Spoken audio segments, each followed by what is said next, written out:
हरे कृष्णा। एकादशी की ढेर सारी शुभकामनाएं आपको।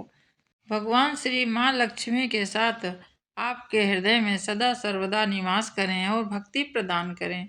आइए आज एकादशी व्रत की कथा सुनाती हूँ, सो मन लगाकर आप ध्यान पूर्वक सुनिए।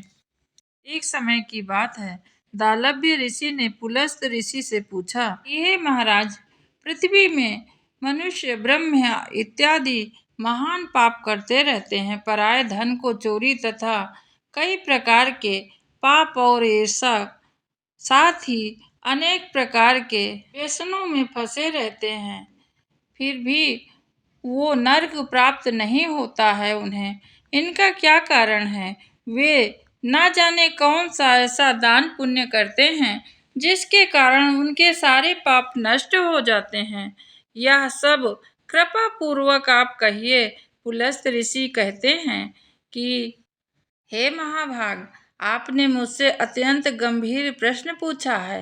इससे संसार के जीवों का अत्यंत भला होगा। इस भेद को ब्रह्मा तथा विष्णु, रुद्र तथा इंद्र आदि भी नहीं जानते हैं, परंतु मैं यह गुप्त तत्व अवश्य बताता हूँ आपको। उन्होंने फिर कहा, माघ मास लगते ही मनुष्य को स्नान आदि करके शुद्ध रहना चाहिए। इंद्रियों को वश में करके काम, क्रोध, लोभ, मोह, अहंकार, ईर्षा और द्वेष, ये सब का त्याग करके भगवान श्री कृष्ण विष्णु भगवान का ही स्मरण करना चाहिए। पुण्य नक्षत्र में गोबर से, कपास से, तिल से यह सब मिलाकर कंडे बनाना चाहिए और उन कंडों से 108 बार हवन आदि करना चाहिए। उस दिन मूल नक्षत्र हो और एकादशी तिथि हो। अच्छे पुण्य देने वाले नियम को ग्रहण करना चाहिए। स्नान आदि नित्य क्रिया से निवृत्त होकर श्री भगवान का पूजन करना चाहिए। एकादशी व्रत धारण करें, रात्रि को जागरण करें और भजन कीर्तन करें, माला करें। उसके दूसरे दिन धूप, दीप, नैवेद्य आदि से भगवान श्री का पूजन करके खिचड़ी का भोग लगाएं। तत्पश्चात पेठा, नारियल, सीताफल या सुपारी का अर्घ्य देकर स्तुति करनी चाहिए और कहना चाहिए कि हे भगवान, आप तीनों के शरण देने वाले हैं और इस संसार सागर में फंसे हुए सभी का उद्धार करने वाले हैं आप। हे पुंडरीकाक्ष, हे विश्व भामन, हे पूर्वज, हे जगत पते, आप लक्ष्मी जी सहित इस तुच्छ अर्घ्य को ग्रहण करें। इसके पश्चात जल से भरा हुआ कुंभ घड़ा ब्राह्मण को दान दें तथा ब्राह्मण को श्यामा गौ तिल पात्र देना चाहिए। और उत्तम है कि तिल स्नान और भोजन दोनों में श्रेष्ठ है। इस प्रकार जो मनुष्य जितने तिलों का दान करता है उतने ही 1000 वर्ष स्वर्ग में वास करता है। एक तिल स्नान, दूसरा तिल का उपटन, तीसरा तिल का हवन, चौथा तिल का तर्पण, पांचवा तिल का भोजन और छठवां तिल का दान। ये तिल से 6 प्रकार के प्रयोग के कारण ही छठ तिला एकादशी कहलाती है। इस व्रत के करने से अनेक प्रकार के पाप नष्ट हो जाते हैं। इतना कहकर पुलस्त ऋषि कहने लगे कि अब मैं तुमसे एकादशी की कथा भी कहता हूँ, सो ध्यान लगाकर आप सुनिए। एक समय नारद जी भगवान श्री विष्णु से यही प्रश्न किया था और भगवान विष्णु ने जो छठ तिला एकादशी महात्म के बारे में बतलाया था वह मैं आपसे कहता हूँ। भगवान ने नारद जी से कहा कि हे नारद, मैं तुमसे सत्य घटना कहता हूँ और तुम ध्यान पूर्वक सुनो। प्राचीन समय में मृत्यु लोक में एक ब्राह्मणी रहती थी। वह सदैव व्रत किया करती थी। 1 मास तक व्रत करती रही। इसमें उसका शरीर अत्यंत दुबला हो गया। यद्यपि वो अत्यंत बुद्धिमान थी, इतनी वह बुद्धिमान थी, परंतु देवताओं या ब्राह्मणों को कभी दान नहीं किया करती थी। इसमें मैंने सोचा कि ब्राह्मणी ने व्रत आदि से अपना शरीर शुद्ध कर लिया है, अब इसे विष्णु लोक तो मिल ही जाएगा, परंतु इसने कभी अन्न का दान नहीं किया है, इससे इसकी तृप्ति कैसे हो सकती है? यह होना कठिन है।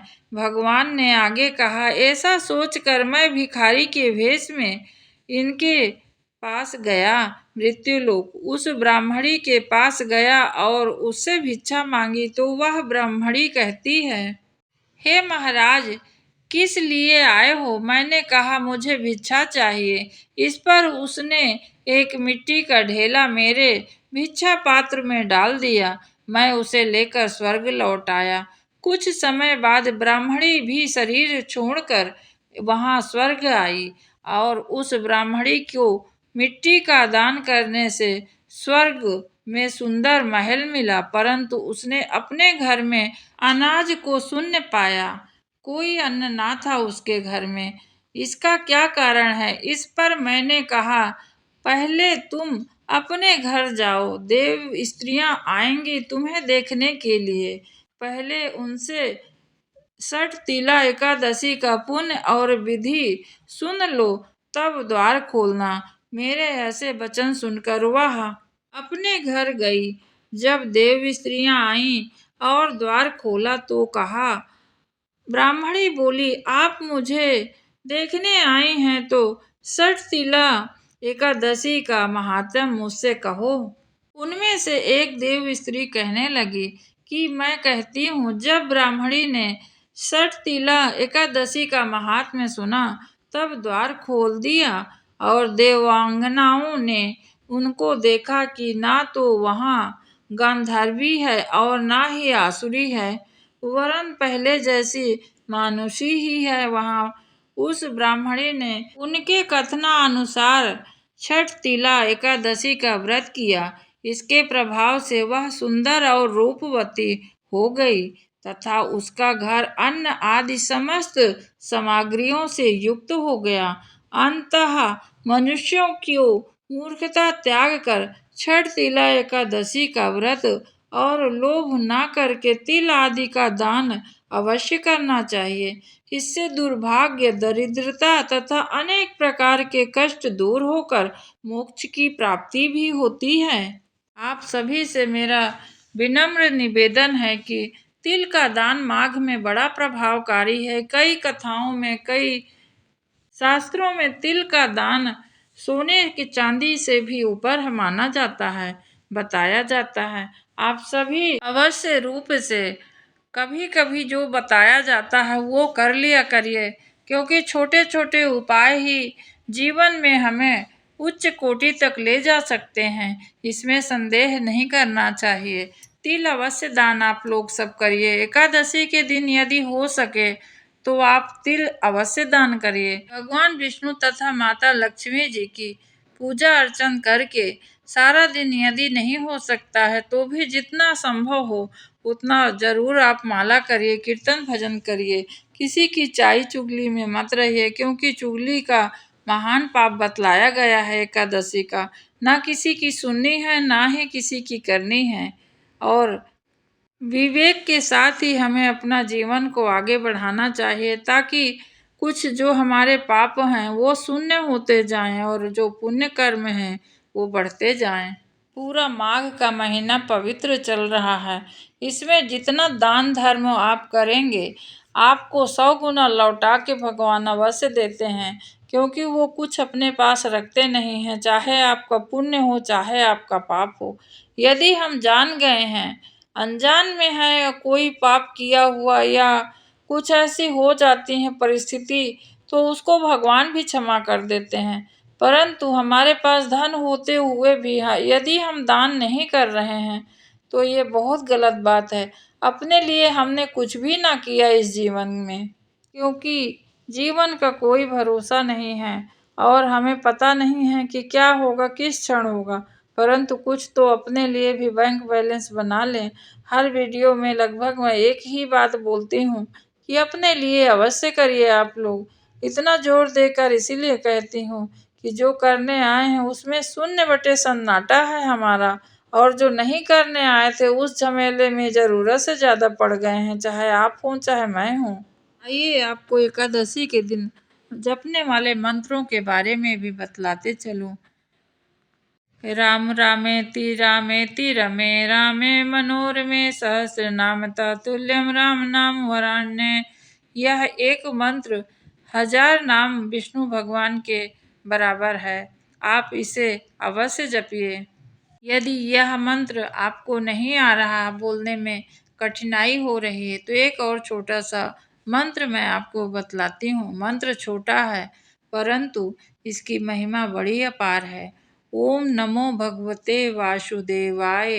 हरे कृष्णा कृष्णा कृष्णा हरे हरे, हरे रामा रामा रामा हरे हरे। भगवान श्री कृष्ण के और विष्णु भगवान जी के मैंने 3 मंत्र बतलाए हैं। आपको जो ठीक लगे उस मंत्र का या आपके गुरु जी के द्वारा जो मंत्र दिया गया है उसे अवश्य जपिए। 1 माला 2 माला जरूर रोज किया करिए। अधिक से अधिक तो 16 माला तक करना ही चाहिए, परंतु यदि गृहस्थी में है, नहीं हो पा रहा है, तो एकादशी के दिन प्रयास करिए आप सभी कि ज़्यादा से ज़्यादा भक्ति भाव में लगे रहें। यदि हम कोई पेड़ लगाते हैं तो एक दिन में हमें फल खाने को नहीं मिलता है। एक एक दिन सिंचाई करते हैं, थोड़ा थोड़ा बढ़ता है वो। खाद पानी डालने से थोड़ा और फैलता है। उसी प्रकार हमारी बुद्धि को यदि भगवान के प्रति हम धीरे धीरे उधर लगाएंगे और रोज उसमें कोई अच्छी बात सुन रहे हैं, भगवान की लीला जो कि अपार है, कोई इसका था ऋषि मुनि नहीं पाए हैं, और मन से ही हम इसका अगर बुद्धिमानी से सोचें और चतुराई से सोचें कि हम उनको पा सकते हैं, तो ये मूर्खता है हमारे मन में। हम कभी उन्हें नहीं पाएंगे। सरलता से ही पा सकते हैं भगवान को। और कीर्तन करते हैं, कहते हैं किसी ज्ञानी व्यक्ति से भी वह मूर्ख व्यक्ति बहुत आगे है, जो कि भगवान में सिर्फ नाम ही लेते रहे, भले कीर्तन ही करते रहे, जो उसको मन में आता है उतना ही सीता राम राधे श्याम जो भी बोलते रहे, परंतु वो महान ज्ञानी से भी अधिक पुण्यवान हो सकता है, क्योंकि सरल के हृदय में भगवान जी हमेशा विराजमान होते हैं। एक बार आप सभी को एकादशी व्रत की बहुत ढेर सारी शुभकामनाएं। आज के लिए बस इतना ही। हरे कृष्णा। आप सबका दिन मंगलमय हो।